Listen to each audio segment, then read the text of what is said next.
Hello mga kautang! Welcome dito sa aking channel. This is Clarice, ayan, number 1. Wala utang. So sa video na ito, no, pag-uusapan natin yung magagandang offer na kautang ng GCash. But before anything else mga kautang, no, disclaimer po muna tayo, no, ang video na ito hindi financial advice. Nasa sa inyo mga kamay pa rin ang decision sa pag-utang. Pero kapag talagang ikaw dyan ay GCash user, talagang gagamitin talaga natin yung mga features na nasa loob ng GCash. Like yung mga pay bills, buy load, yung mga ganyan mga kautang. At alam nyo ba mga kautang, sa GLoan mga kautang is na kapag second loan na ako dito, first loan ko dito is 1,000, second loan ko dito is 1,000 pa rin. Pero mga kautang, napakababa ng interest. Alam niyo mga kautang, meron lang po siyang 6.57% na interest dito. So sa 1,000 mga kautang, to all in all na babayaran mo dito is 1,328.49. So mahuhulog na 328.49 lang po ang interest. Sa loob po yan ng 5 months mga kautang. Kasi monthly po yung pagbayad dito kay GLoan. Alam niyo mga kautang, meron po ako 265.70 monthly na babayaran kay GLoan. And guess what mga kautang, no, meron pa siyang ibang offer. Like yung G-Credit. Guess what mga kautang, no, na-approve na talaga ako dito kay G-Credit. So, i-fill up lang yung mga form na kakailangan i-fill up dyan mga kautang, and then ito na yon. So, meron na po akong 1,000 na credit limit dito kay G-Credit. Ay mga kautang, yung G-score ko kasi dito is 518 po. So, kahit 518 yung G-score ko dito mga kautang, hindi po siya gaanong mataas, pero na-approve na ako dito sa G-Credit mga kautang. No? Meron ako 1,000 na limit.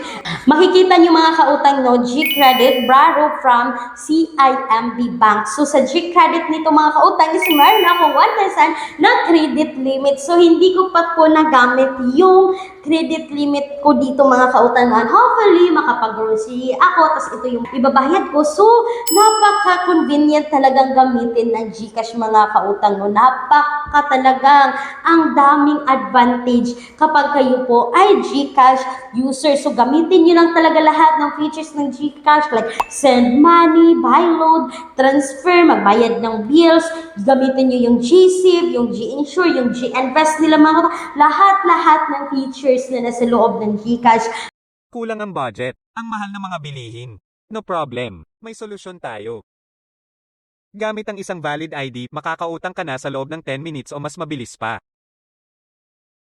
Mag-apply ng loan kahit anong oras, kahit gabi o kahit weekends or holiday. Maaaring i-check ang pinned comment sa video na ito, bisitahin ang link at mag-apply na.